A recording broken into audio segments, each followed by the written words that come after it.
Herkese salam. Bugün milli mətbəximizdən şahlara yaraşan şah plov bişirirəm.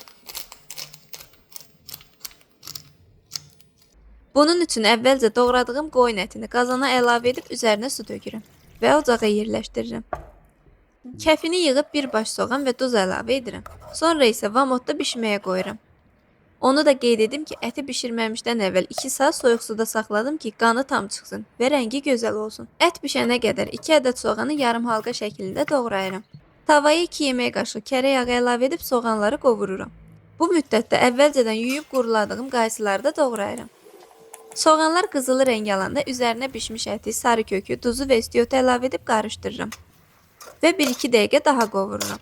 Daha sonra 2 yerə böldüyüm şabalıdı, al buxaranı, kişmişi, qaysını və yarım stəkan ət suyunu da əlavə edib qarışdırıram. Qoxusu möhtəşəmdir. Kaş sizə də ötürə bilsəm. Vamodda suyu çəkilənə qədər bişməyə qoyuram. Onu da qeyd edim ki, mən donmuş şabalının dadını sevmirəm. İlk dəfə belə etdim və nəticə əla alındı. Şabalıdı donu açıldıqdan sonra bişirənə qədər soyuq suda saxladım. Dadı tam qabıqlı şabalıd kimi oldu. Ardınca 2 stəkan düyünü qaba töküb üzərinə su əlavə edirəm və yuyuram. Sonra 1 çay qaşığı duz əlavə edib yarım saat gözləyirəm. Mən düyünü suyu şəffaflaşana qədər, yəni nişastası tam axana qədər yumağı sevmirəm. Çünki onda düyü dadını itirir və çox yumşaq olub bir-birinə yapışır. Zəfəranı stəkana əlavə edib üzərinə isti su tökürəm və kənarda dəmlənməyə qoyuram. Qazana su əlavə edib ocağa yerləşdirirəm. Üzərinə 2 çay qaşığı duz və 2 xörək qaşığı duru yağ tökürəm. Duru yağ əlavə etməyimin səbəbi düyülərin bir-birinə yapışmaması üçündür. Su qaynamağa başlayanda düyünün suyunu süzüb qaynayan suya əlavə edirəm.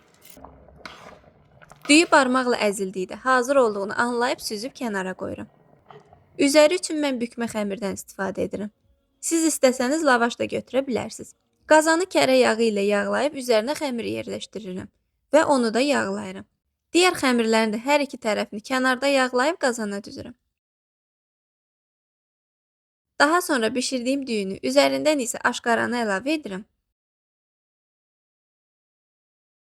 Qalan düyünü də töküb üzərinə zəfəran dəmi və kərə yağı gəzdirirəm. Kənardakı xəmirləri ardıcıllıqla büküb üzərinə dairəvi kəsdiyim xəmiri yerləşdirirəm. Daha sonra falqa ilə örtüb 180 dərəcədə əvvəlcədən isidilmiş sobada xəmir qızarana qədər bişirirəm. Burada bir məqamı da qeyd edim. Mən diametri 17 sm olan qazan istifadə etdim. Plovun hündür olması üçün diametri balaca olan qazandan istifadə etmək lazımdır. Əks halda plov enli qazanda yayılıb çox alçaq görünə bilər. Və budur. Üzəri xırçıltılı, düyüsü dən-dən, əti pambıq kimi yumşaq olan şah plov hazırdır. Mütləq sınamalısınız. Hazırlayan hər kəsə nuş olsun. Videonu bəyəndinizsə şərh yazıb dostlarınızla paylaşmağı unutmayın. Hələlik!